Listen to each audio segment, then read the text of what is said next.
Ladies and gentlemen, this is a talk show.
Welcome back, your host, Mr. Adam Bailey.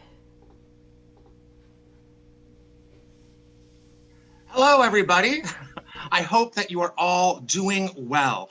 I know how hard it can be to eke out that last little bit of summer fun, especially at the end of the season, and especially when you're living through a dystopian nightmare that just doesn't want to let up and keeps coming at you like a Mack truck.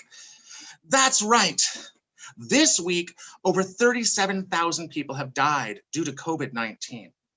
Not only that, but urgent and important Black Lives Matter protests have been re-inflamed by the avoidable and unnecessary violence of Wisconsin police, who shot Jacob Blake in the back 7 times while he went towards his parked car to check on his children.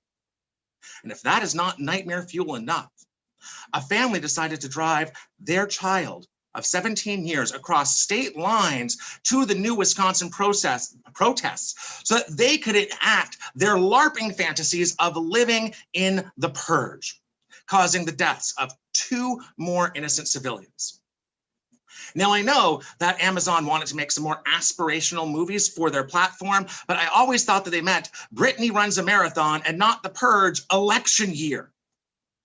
And speaking of election years, this week was also the week of the RNC, the Republican National Convention, which took place against all presidential norms and against the law on the lawn of the White House, also known as the People's House. It was here that the conservative branch of the American political system made their case to the public to not flush the toilet of the human excrement of Donald Trump and to leave that man in office of president for the next 4 years.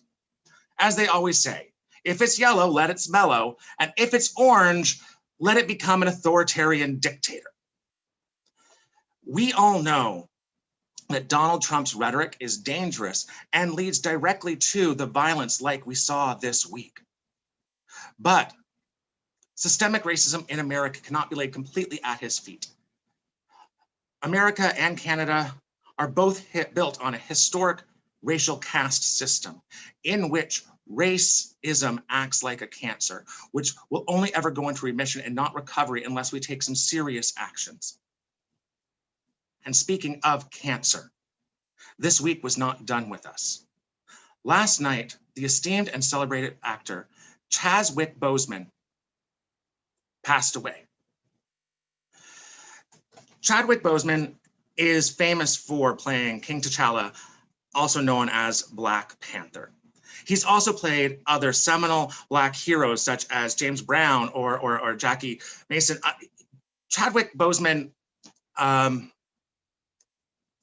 only 43 and was fighting cancer for the past 4 years while continuing to make excellent movies, including Spike Lee's Into Five Blood. His performance as Black Panther's King T'Challa is seminal, much like Christopher Reeve's Superman. He will always be considered to be the one true actor to fulfill and embody this role. And I can't think of a person whose legacy would be a better metaphor for the experience of Black excellence in America. I've often heard it said that a Black person has to fight 10 times as hard to get the same recognition as a white person in our current system. And I can't think of a better example of that fight than a person who continues to work day in and day out to embody a superhero, to bring inspiration to the next generation while continuing to fight colon cancer on the side. Rest in power, Chadwick. Fortunately, there was at least one gleaming beacon of light in the past week of news, something that filled my Facebook feed with joy as well as the subcockles of my heart. I am talking about a seminal piece of art created by two very important Black women. That's correct.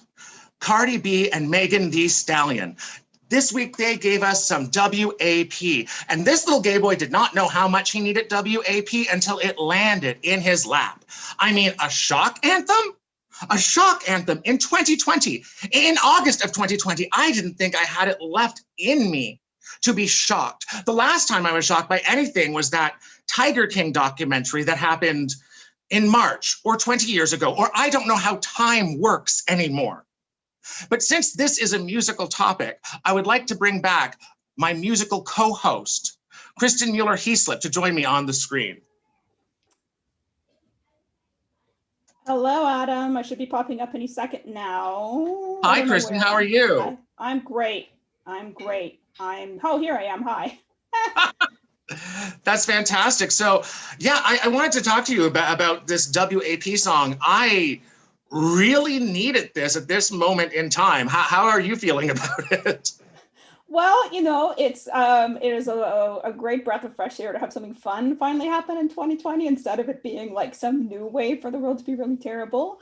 But I think it's really interesting. Whenever a really sexually charged song comes out, people go into this big sort of, some people, the usual suspects, there'll be a lot of hand wringing about how it's a sign of like moral decay, and it's usually really racialized, right? Like that why don't people listen to civilized music that's sort of good for you? And as a classical musician, this is really funny because so much classical music is really vulgar and sexual. We just don't think of it that way. Like the song which I opened the show with, I chose for a reason, not just because it's really nice. And I was like, why don't I sing this nice French song? It's called Le Colibri, which means the hummingbird. And you don't have to read very far into the lyrics before you realize that this song is not actually about a hummingbird. It's an extended euphemism for going down on a lady. Right? So it was the French classic version of WAP. Yeah, maybe, but there's even more explicit ones. I can think of two songs off at the top of my head by Mozart. I'm not even counting the one, the famous song he wrote called "Lick My Butthole," which was something that he only would sing with his friends, apparently. Um, Imagine being at those parties. There's two Mozart art songs, which are the sort of things that like 16-year-old girls sing at the Kiwanis Music Festival that have explicit, like not even trying to hide it, descriptions of orgasms in them, right? And there's like there are all songs, almost all songs, unless they're specifically about something about a plot of an opera. You can divide them into three categories, which are either if you don't have sex with me, I'm gonna die.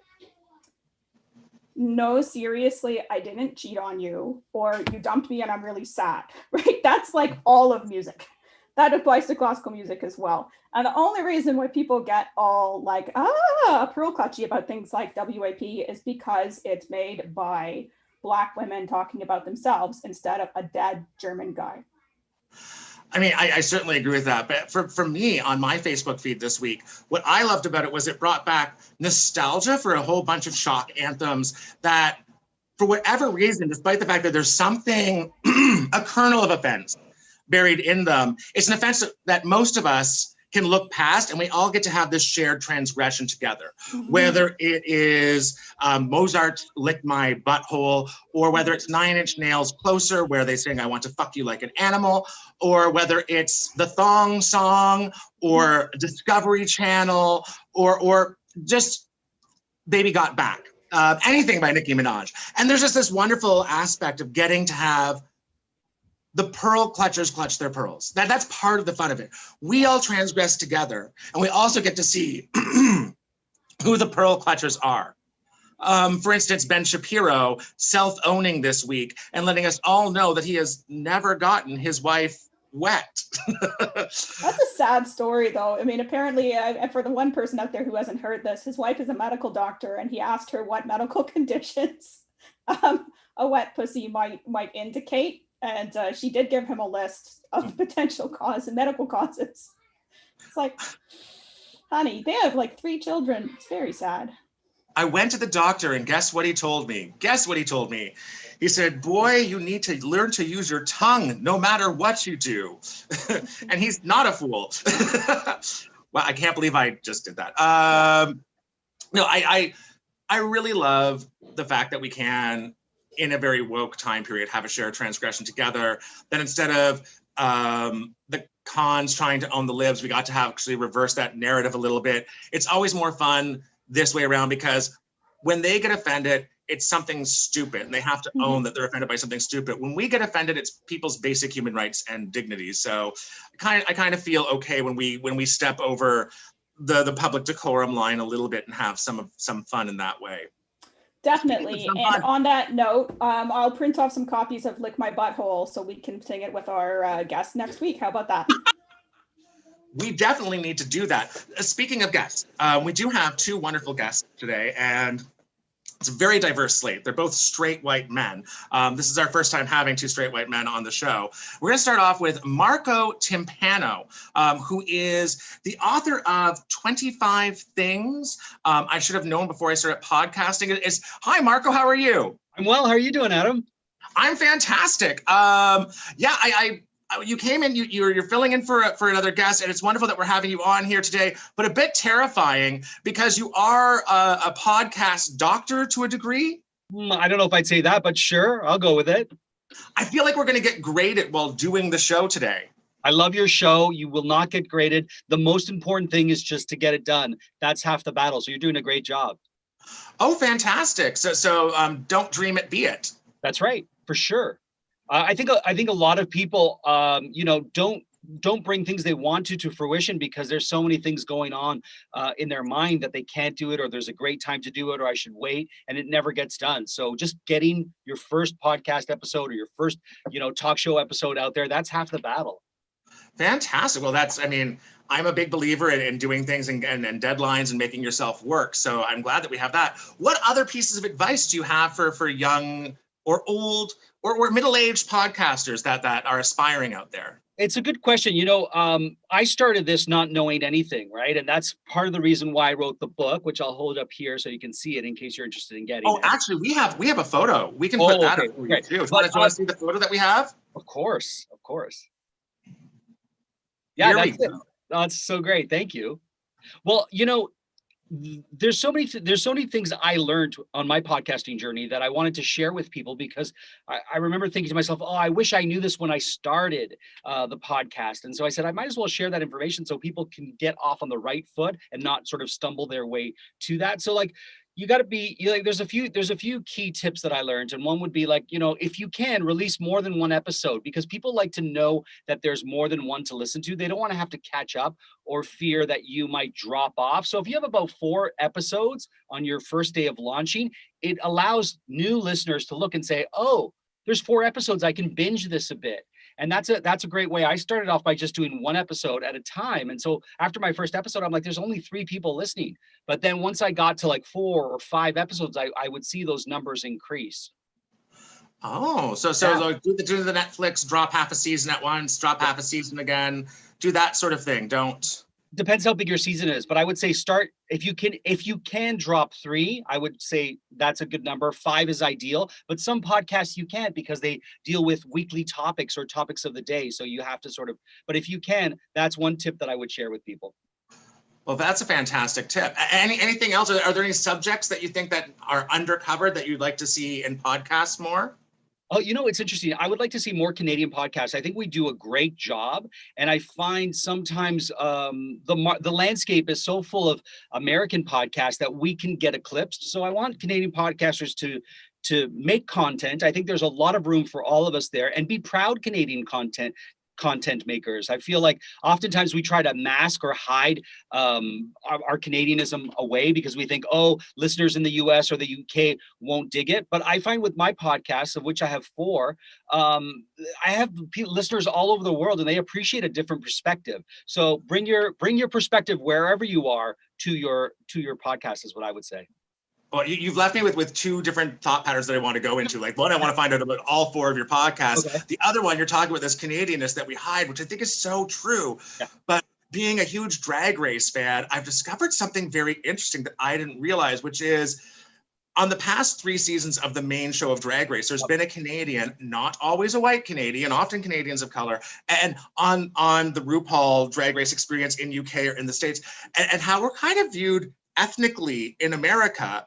And then on top of it, they like us. They think we're kind of they know we're not polite. We think that they think we're polite, and they know that's not true. And it's interesting seeing us through that lens. Do you have anything to say to that? I would say that the more we sort of get past this idea of Canadians are this or Canadians are that, and just produce the work that we're going to do and stand behind it, proud, and really stand behind what we deliver, and not be afraid to say, yeah, I'm from Toronto. I'm like you. And here's what I give. Here's what I give to the world. Here's what I give to my art. Here's what I give, right? There's going to be perceptions and misconceptions regarding us because we're Canadians, and sometimes we have them within our own country, right? But just be who you are and produce the content and be proud of it and be proud of where you're from, I think is my takeaway on that. Now, and as a man who likes to give, you have 4 podcasts. So let's go there now and find out about what 4 podcasts you're doing, because I'm an earworm. Okay. Give me something to listen to. So I started podcasting because I did not find a podcast that would help me because I have insomnia. So I designed a podcast for people like me who can't sleep. Basically, I designed the podcast I would want to hear. It's called the Insomnia Project. It's 26 minutes of calm conversation on mundane topics so that you can just drift away and fall asleep.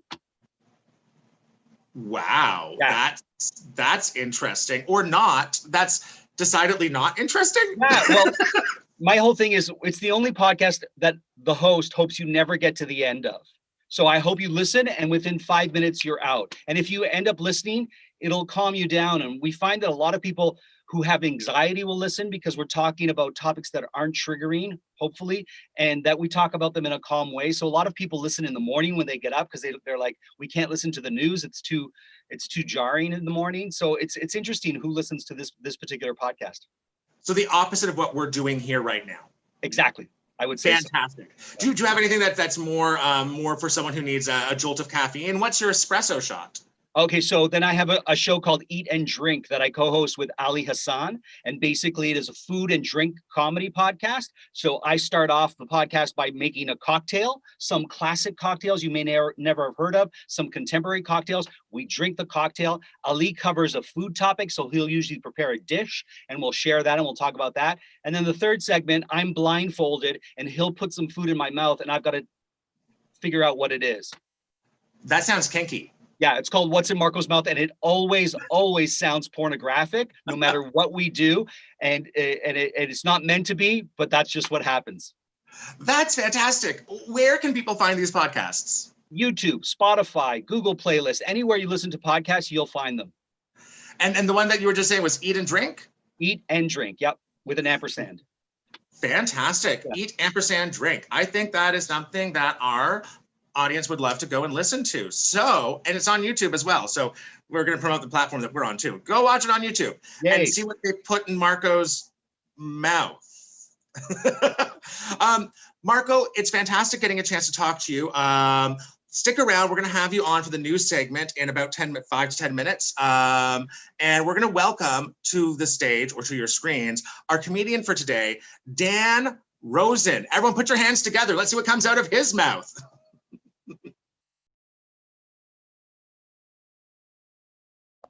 Hi, my name is Dan Rosen. It's the Jewish version of John Smith. It's a very Jewish name. You'll see it show up all the time on Jewish Tinder, which is a real thing. It's called J-Swipe. I didn't think the Jews wanted to be swiped anymore, but hey, when you want to find a good husband. I do find it funny that there is J-Swipe, because there is J-Date, which is basically Jewish mingle. That makes sense to me. But the idea of having like a religious hookup app seems like doesn't make sense. It's like for people who are like, I want that dick, but it still has to be circumcised. So I don't know. I'm sure, as you can see, I'm not a very large guy. A lot of friends of mine ask me how I keep this slim figure. It's very anemic chic. There's no workout regimen or anything like that, or dieting, just 23 years of inflammatory bowel disease. You don't need a special diet when everything gives you chronic diarrhea. I have Crohn's disease, that's the name of the condition. Friends of mine, like a friend of mine the other day was saying to me like, like, hey Dan, have you lost weight? And I was like, well, I did recently lose muscle mass. Or, the usual like, oh, nice six pack. I'm like, thank you. That's just the way my intestines my skin hangs off my intestines. So that's just what I've been going through, but it's not all that I've been going through. In addition to having Crohn's disease, I also have a wife. She's a really great person. She's really wonderful, very supportive of me having Crohn's disease. I remember when we went on our first date, we went through this walk in the woods, and she asked me about the last time I got sick. And so I told her about this anal abscess I had. Don't Google image search that, by the way. And so I went through all the details, how I had to have this butt surgery and not the sexy kind of butt surgery, and was basically living Mozart's movement number 2, check my butthole. And then 5 minutes later, we made out for the first time. That's when I was like, all right, I need to lock this woman down. I was pricing engagement rings the next day. I was like, I found myself a keeper. And she really proved to me the day we got engaged that I'd made the right decision asking her to marry me, because as we were getting ready for bed that night, we were getting under the covers, and then she gave me this cheeky little smile, said, you're welcome, then pulled the sheets over my head and let out the worst fart I'd ever smelled. It was like one of those ones you can taste. And, a lot of people, you might be thinking like, ooh, gross, or whatever. But for me, I was like, oh my God, I love you so much. You're my favorite person in the whole world. You're the best. Because if your partner's hiding your farts from you, then like, what else are they hiding? Am I right? Some insurance scam on the side to pay the bills, some side piece action they're getting. But the person who farts in front of you, like that's the partner who is going to be an honest, loving partner. They're not going to cheat on you. That's when you're in a true, honest, open relationship. Anyhow, that concludes my TED Talk on farting in front of your partner, and I'll kick it back to Adam.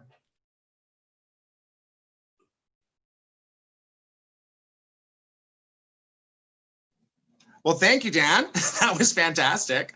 I love that you're like, not only do I have a Crohn's disease, I also have a wife, giving them a grammatic comparison, whether you meant to or not. No, that's how I wanted to do it. Oh, my husband and I also definitely fart in each other's presence quite regularly. Really nice We're not. Jonathan calls that the hot Dutch oven, when you fart and pull the blanket over the other person's head, which I loathe because I love cooking, and my favorite cooking device is the Dutch oven. So when I finally got a Dutch oven, because they're not cheap, I was really excited about it. And anytime I cooked anything in it, he would just laugh and laugh and laugh and laugh until I put something in his mouth. Yeah. Now, you tour. I do. Well, unfortunately, not at the moment, obviously, but yeah. You break international laws and you tour down there. I've been just spreading Crohn's talk from city to city. But no, yeah, I toured in the past. Yeah. Actually, we've been on the same tour together. I actually saw your most recent live, like your comedy special, Game of Crohn's. I don't know where you got that title, in Edmonton, and it was a fantastic job. You had a toilet on stage with you and everything, I guess, in case an emergency happened. That's right, just in case, but not, the audience wasn't allowed to use it. I do allow the audience to use the bathroom throughout my shows because I feel like that would be very hypocritical if I didn't. But it is, yeah, I like to have that toilet. Just, it gives me comfort. So you have a special reason for relaxed performances. That's right, yeah. Fantastic. Now that toilet, do you tour with the toilet, or do you? Yeah, I mean, it was on our balcony, ready, because I was going to do a series of shows in April in Toronto, and then this fall I was planning to do a little like Southern Ontario tour, go to like Brockton and some other towns. And then when it was clear that that wasn't going to happen, I asked my parents, my wife asked my parents if we could put it away in their garage for the time being. Your wife was like, I'm sick and tired of having this prop toilet following me around everywhere I go. He's taking it across the country. It's time for it to go to bed. Yeah, basically. No, you're a big organizer here in Toronto in the comedy scene. You host shows, you're online, you help moderate conflicts between people. And I know that you have a show coming up tomorrow. That's right. Tomorrow night, it's the premiere of a new show that new monthly show, which will be the last Sunday of every month in Toronto, at Comedy Bar, called World Class Comedy. And basically, like, I'm trying to get like a big headliner in, and I will host. And tomorrow night, Martha Chavez is hosting, who, I mean, if you want like political comedy from Canada at its best, it doesn't get better than Martha Chavez. She's fantastic. I've worked with her before. She's been at the Lunacy Cabaret with us.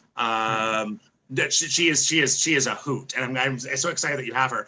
Now, it's a live show, and I'm terrified of live spaces right now. So can you talk me through what precautions you're taking at Comedy Bar? Because I know that you all take this seriously, and I want to know for our audience, how do we know that you're going to be safe? So Comedy Bar actually did a really great thing leading up to COVID. Is they had sort of online meetings with their main comedy producers to talk about how they're going to keep things safe. Instead, people can't buy single tickets at the moment. So you kind of have to buy in groups within your bubble to go see shows. And when you arrive at the door, you already have to have a ticket. So, and there's no, everything's cashless at the moment. Unfortunately, people have to that way it's minimizing touch. So someone greets you at the door, checks your that you have a ticket, that asking the regular COVID questions, have you traveled, what are your symptoms, temperature checks, all that sort of thing. Then you go in, you wait, everyone waits 6 feet apart in line, and then they get shown to their table in the venue. And Comedy Bar usually has they have two different spaces to perform, but given the current situation, to avoid overcrowding in the bar, they're only opening up their main space right now until it feels safer and more legal to do so. And they're only serving drinks, and you have to wear a mask at all times inside the venue. You can only take your mask down to have a drink, and then you put your mask back up. Oh, which wow. is great.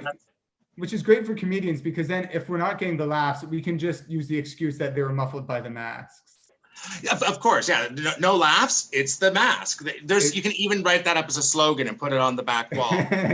That's Now, my bubble is me, my husband, and my two cats, Spike and Angel. And I know you have to buy in groups of 4, so that would work, correct? That's correct. You actually can buy in groups of 2 last minute if there are tickets available, and they'll make arrangements if it's possible for some groups of 2. That's only if you want to leave the cats with a cat sitter. But if you want to bring Spike and Angel along, then by all means, they're very welcome. Or, Spike and Angel might need their own break from us, because they're used to having the apartment by themselves for most of the day. And this past summer, they've had 2 humans with them like all the time. I think they deserve some comedy. Yeah, well, send them over to Comedy Bar tomorrow night at 9 for a night out away from the parents. Fantastic. We will do that. And speaking of some comedy, let's bring our other guest back on. I want to see some Marco again, and let's have some Kristin come back. And we're about to do the news. Oh. Hello, everybody. Just so you know, the way that we do the news, we have a pile of news stories that we want to go through. We may or may not get to them all. Kristin is our news goddess. She will throw different news stories up on our screens for us to talk about, give us a bit of a debrief on whatever that story is, and we can talk about it as long as we want. And when Kristin gets bored, she will stop us and move us on to the next story. I'll try and guide the conversation a little bit because it's hard with the screens. We don't have the same ability to read each other's bodies, but I'll try and make sure that everyone gets a chance to start with a different story. And are you all excited, ready to go? Yeah. Okay, first of all, some good news for 2020. Chocolate snows down on Swiss town due to factory defect. And finally 2020 delivers. Oh my God. Are there any extra details behind this, Kristin? Not really. It's about what it sounds like. There was some kind of accident at a chocolate factory, and it sort of dusted a whole town in chocolate. So it's a news onomatopoeia. Yes. This is life imitating art. This is Cloudy with a Chance of Meatballs, but like the Swiss chocolate version. It's like the opposite of a nuclear fallout. You're like all of those people in Chernobyl when the snow falls and they're all like, oh, it's so pretty, but then they die. Everyone in this town is like, oh no, something brown is falling from the sky. And they're not indoors, but they're missing out on chocolate. Any of those. What if you had like your laundry hanging up on the line outside, or like your like outdoor couch is going to be all ruined and covered with chocolate? It's actually would be probably fairly gross. If you're one of those Swiss guys on the mountain with that thing you blow into, that big horn, you can just use it to suck in the chocolate. Yeah. Oh, that sounds like a dream to me. Would this be anyone's dream? Mark, what are your thoughts on? Yes. 100%. I love chocolate. I love chocolate raining from the sky. I just stand there with my mouth open, have a great time. Yeah, and you put random things in your mouth anyway, so this does work for you. Exactly. I wouldn't have to have a blindfold. I just yodel and enjoy the treats that come down to me. I think this is very on brand for Switzerland because they love Swiss fondue. So you know how like you might see like people, like if it's like raining or whatever, people put out pots to collect water. They would just put out their fondue pots to collect the chocolate raining down, and then they have fondue for that night. Well, that's fantastic. That would be like air pollution fondue. I don't know. I'm actually like, the more I think about this, the more I'm against it. I also love chocolate, but I also like things to be clean. And I'm just imagining trying to get my like, outdoor coffee table ever to have like a shine on it again. That's why you have a tongue. Sounds like you don't love chocolate enough. Yeah. All right. If this happens here, I'm inviting Marco over. Got it. All right. Next story. We have a shocking incident at an open house. A Vancouver woman distraught and appalled after realtor picks garden clean of fruit. So this woman was selling her house. She had some kind of outdoor camera system, which captured her realtor going through her garden and picking all of her blueberries and I believe peaches. I don't remember what the other one was. So yeah. Wow. How would you feel about a realtor stealing all of your garden produce? It feels a bit early to be collecting commission like before you've even sold the house. Yeah, I mean, it is a bit of a breach of trust, but at the same time, she's selling the house. So like, how attached to this fruit can she be if she's going to be giving up this fruit garden? I say that the realtor has to take his percentage down at least 2 points if he's going to do that. At least 2 peaches. Exactly. Well, It is Vancouver property values. A peach cannot be like how much of percent of the house's value is a peach? 40%. 40%. Marco, were you one of the people that was being shown the house because you do like eating random food, and I could see you liking this realtor if you were going in to see the house and she invited you to pick the fruit? Listen, I have respect for all homeowners, so the last thing I'm going to do is pick unsolicited fruit. But listen, there's nothing like fresh fruit or fresh peaches off the tree. It's the best way to eat them. I didn't see a picture of the realtor in the story, but I expect he's really some kind of adorable cartoon bear. So this is why you don't go with Paddington Realty. Yeah. Wait. Was it Paddington Realty? No, it was not. It would be great if it were. 1 second, I was like, what? But what happened was she did invite, like, she was showing the house, and in some weird moment, she's like, hey, there's a fruit garden here. And someone's like, oh man, I really want some. And it turned into a plucking clear, like, they're like, oh yeah, just have an apple. And they're like, oh, this is good. And then they kept, like, they had this weird moment of addictive fruit picking. Oh, he just showed up with bags and like literally stole all the fruit. It was like he was just stealing it. Yeah. Well, I hope like a Yogi Bear realtor. I know. Dang realtor, swipe my picnic basket. Dang realtors. Well, let's find out what's next in the news. All right, some more inspiring news from 2020. Louisiana Parish votes to keep Confederate statue. Hurricane Laura topples it. So this was a statue from Confederate times of some Confederate hero whose name I've forgotten. There was some efforts to remove it, which failed. And then Hurricane Laura swept through and took it down for us. So there we go. Nature is finally stepping up to the plate and helping us out.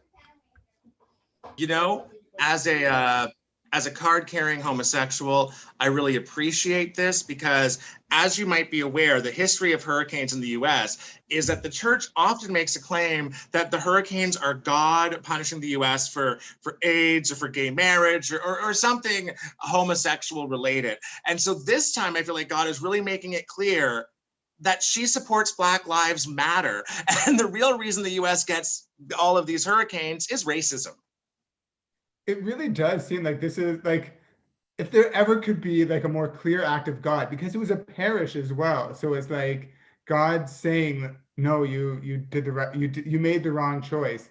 This is God's will. The statue, must be taken down. Except parish just means county. In Louisiana, parish just means county. So I see. Yeah.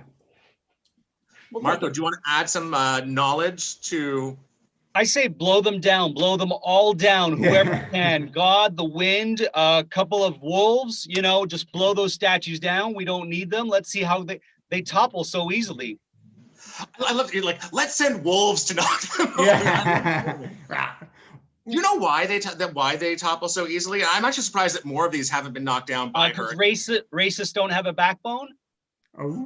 Hey! Is it because of that bronze disease? Like there's an actual like fungus that eats bronze or something like that? Well, no, not even that. The statues, most of them are hollow. They're actually incredibly cheaply made statues because these aren't statues that were made like after winning anything. They weren't filled with bronze. They're not being spent with state dollars. These statues were originally put up by a group called the Daughters of the Confederacy, which is considered to be like the women's auxiliary group of the KKK. And they would promote, starting in the early 1900s, putting up these statues to kind of like rehabilitate the image of the South during Jim Crow and kind of like trying to eradicate the history of what the Civil War was about. And these statues were their way of doing it. And in order to get them up in all the places they wanted to, they got them made really cheaply. Like they got contracts, like super cheap statues, and they're up all over the South for that very reason, because they were very cheap things to put up. And so now they can get knocked down really easily too, right? Cheap and flimsy like their beliefs. Marco, you're on fire. I just wanted to say something related to statue toppling is in the UK. I forget who it was in the big statue that got toppled in one of the towns, but they had on Google Maps, someone readjusted the location of the statue to the middle of the river. So if you still wanted to find it, which I thought was really great. That's adorable. Okay, moving on. I feel like we should title this segment, because we seem to have it every show, Choose Your Own Apocalypse. So here's some great science news that's happening lately.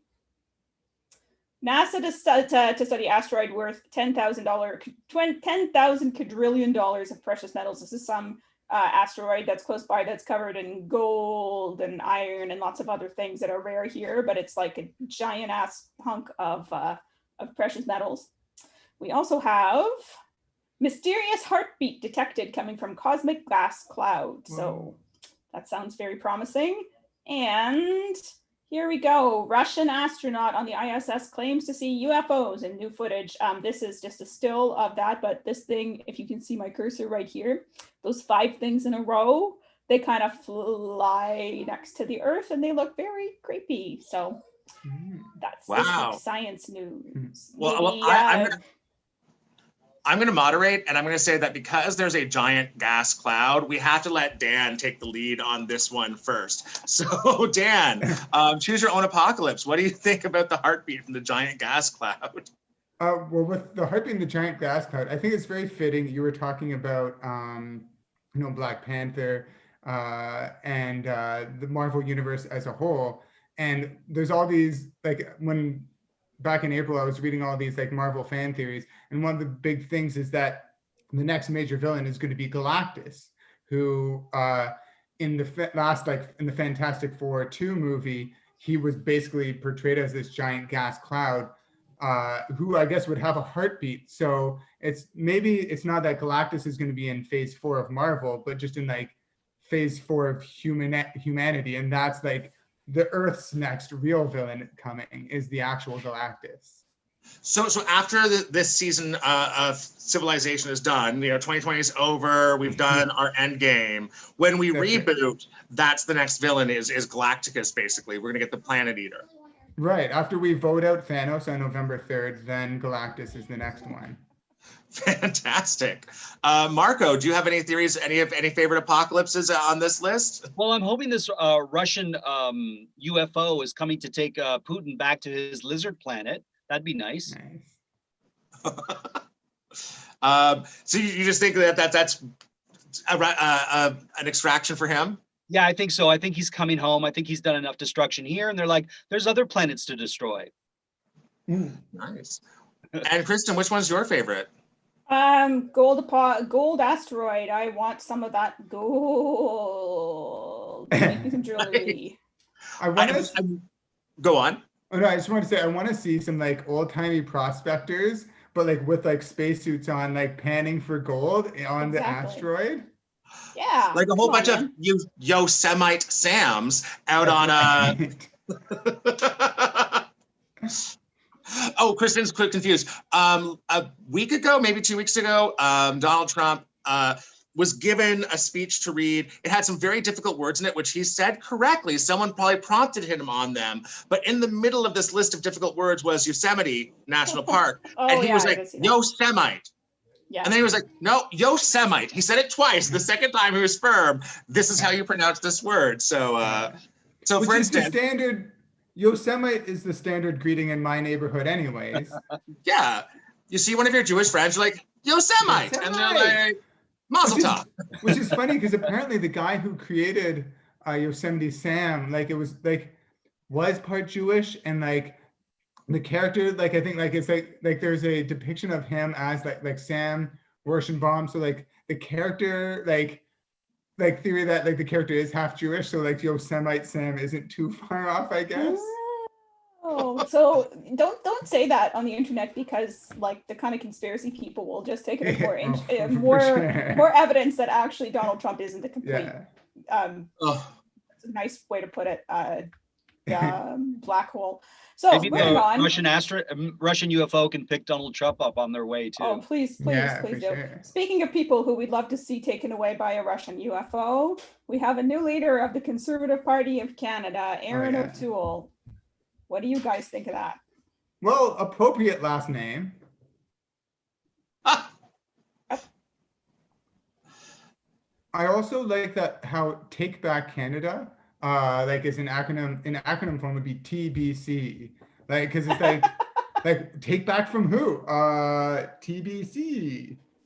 We should really be doing the opposite. We should be giving back Canada to the Indigenous people. We should be Yeah. doing more of that and less of what he says. one of my favorite internet memes about that was like, Aaron O'Toole, let's take back Canada. Indigenous people, how far back are we talking about? Yeah. I Yeah, it think doesn't sound as good on a red hat, I have to say. TBC, to be confirmed, right? That's in a Yeah. lot of our planning documents for this show. Yeah. I think it's important when we're talking about these right workers. It's just because I was talking about a little bit in the monologue and the conversation with Kristin. These people, this cancer that we are dealing with, when they say Canada or Canadian or America or American, in their narrative, and their base knows this, they're not talking about all of us. They are talking about the people they deem to be Canadian and the people they deem to be American. So when Donald Trump says he's doing stuff for America and Americans, he means the white people in his clique and then no one outside of it. And everyone in that clique understands that. But they know it gives them that little bit of that little bit of probable deniability. And I think on the left, we're not crafty enough with our words when we're combating these sorts of people. I kind of want to hear the word citizen come back a bit more. When I see stuff like this, because we're all citizens, and that's a big, broad term with a legal definition. And once you start using it, it becomes harder to say to tolerate their bullshit, because they can mean like, oh, you know what I mean when I say American. When they say citizens, when we talk about citizens, that changes the game a little bit. That's one of the reasons why conservatives don't use the term citizen. They use the term taxpayer. So they can talk about people who own property as opposed to anyone else. Oh. So you'll hear them talk about taxpayers a lot. You won't hear them talk about citizens a lot. That's fascinating. I never realized that. Yeah. This is something now I'm going to see it all the time.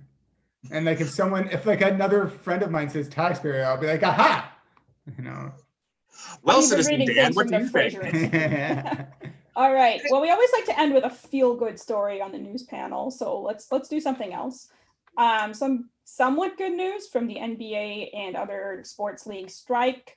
NBA players get owners to commit to turning arenas into voting sites, and playoffs to resume Sunday. So this is a tentative resolution to the NBA strike, which has been taking place in protest against anti-Black violence in the United States. So nice positive action. And I think it's really inspiring that athletes are using their power to do stuff like this. And also we get basketball again, which is good. I think it's great. I think anywhere you can vote, that's a nice place to vote, would be a great. So like they should open ice cream shops as places to vote, places you want to go to. The more the merrier. And for sure. And one thing actually that's great is NBA arenas, because they're like a big open space, it also would be a lot safer. And they circulate air in there to keep people energized as well. So it would be well circulated as well. They'll actually be very good locations for voting. And to be honest, I think like stadiums in general, like they should just start doing that. And hopefully like, you know, baseball stadiums, because most of those are outdoors as well, and open air plan. And they hopefully won't be playing in November. So then they could do that as well. Maybe we need to listen to NBA players more and politicians less. That's how it feels after this week for sure. They're definitely moving the conversation and actually getting action to happen. But we're gonna have to like rethink our idea of the dumb jock stereotype after all of this is done. Because one of the other smart things with this is, I don't think everywhere in the States, but I think in several states, once the the clock strikes 9 or whatever the time it is for pollings to close, anyone who's inside the building, they have to let vote. And anyone who's outside of the building, they're allowed to cut off. But if it's a stadium, the amount of people who will be inside the building will be like the chance of that cutting off people who wanted to vote or who spent all day trying to get to vote is now minimum. And I think that's actually a really wily kind of thing that happened there. And I think it's smart. Dan. Oh, so I just wanted to say, because I'm a huge basketball fan, and one thing I really like is the NBA, I think, has been more forward thinking than other sports leagues. I mean, they have an award every year for people who do work in their community to build up their community. And George Hill, who is one of the players who started who for the Milwaukee Bucks started the conversation about boycotting. He's worked with charities that have encouraged more voter turnout and educating Black citizens and other and people in general who just aren't informed about the importance of voting and politics. So there are a lot of NBA players who have been really vocal on this before. LeBron James hasn't stepped back from calling out Donald Trump on all of his bullshit. It's really, I think the league is making a lot of smart, conscious, thoughtful decisions. I'm a football fan myself. I like NFL football. I started watching it just on Super Bowl Sunday with friends because I like chili. And over time, it turned into me understanding the sport. And then it turned into me enjoying it. And Colin Kaepernick, of course, is a big protester who started the Take a Knee movement. I mean, the NFL's been a bit more divided around this, but it's also kind of weird because as a gay guy, Colin Kaepernick's kind of hot. Every time he makes a new swipe into the public sphere and makes something happen, he's always changed his look a little bit. So I'm always like, I'll see a picture and I'll be like, ooh, who's that cutie? Oh, it's Colin Kaepernick. Oh, he's out because he's talking about this very serious thing. And I feel very weird that I've just objectified someone who's trying to be a civil rights hero. And I don't know how to take that response to this beautiful, gorgeous quarterback. And I think every quarterback is 6'6" and then just perfectly proportioned. So anyways, he makes me swoon and I don't know how to handle that. Kristin, do you ever have that problem? No, frankly. But I guess with artists, say Ariana Grande debuts a new album, she'll usually have a new hairdo or something like that, right? We're used to that kind of thing, right? It was well, I gotta make myself stick in the public eye somehow. So I don't know, maybe Colin Kaepernick is intelligently making use of his freakish good looks in order to capture public opinion, because why not? They are freakish good looks. He's very handsome. Dan, have you ever had a swoon over a civil rights person and had to be like, wait, am I allowed to objectify this person? Or I'm trying to think.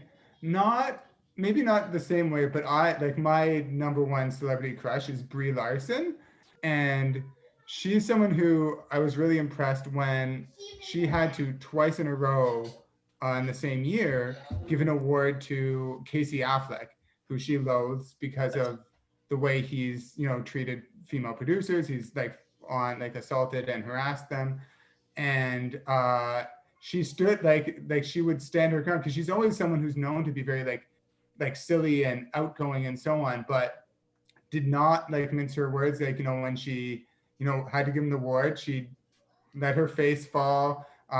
She did refuse to shake his hand or anything like that. And I think really let her feelings known. And that stuff, I'd say that's the closest I'd say. That was a swoon for both her as a beautiful person and inside and out. Marco, any swoon-worthy civil rights heroes? Anyone who takes a stand, who also makes your heart flutter? I think there's nothing more attractive than people fighting for justice. So if you look at the superheroes in particular, Superman, Wonder Woman, Black Panther, all very sexy, all very attractive, all very passionate, all fighting for justice. Wow, that's amazing. And I think we're going to close out the show on that one. Dan, Marco, thank you for joining us today. Once again, Dan Rosen, we can find you tomorrow night at the Comedy Bar here in Toronto. Where can people find your work online? I do have Dan Rosen YouTube channel that's got some videos up of me performing stand-up and doing some other silly stuff. And you can find me on Twitter and Instagram at Dan the Guy Rosen. You can see I have some toilet reviews from our Edmonton Fringe tour as well, so you can check that stuff out. Fantastic. And Marco, once again, you're wherever podcasts can be heard: Stitcher, YouTube, Google Play, Apple Podcasts. And the one that we were talking about today was Food and Drink.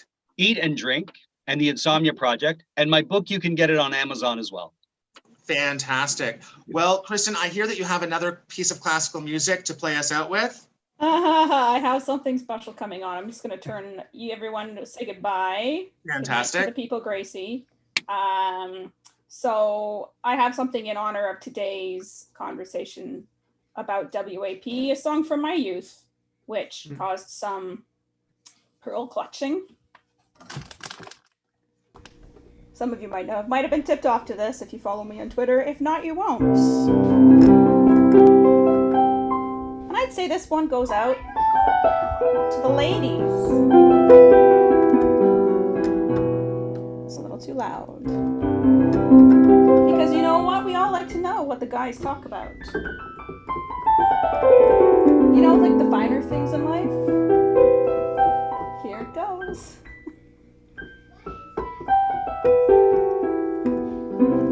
Ooh, that dress, so scandalous. And you know another guy can't handle this. So you're shaking that thing like who's the ish? But that look in your eyes, so devilish. You like to dance in the hip-hop spots, and you cruise with the crews to connect the dots. Not just urban, you like the pop, cause you're living La Vida Loca. She had dumps like a truck. Thighs like what? Let me see that butt. I think I'll sing it again. She had dumps like a truck. Thighs like what? Let me see that butt. All night long. Let me see that thong, baby. That thong.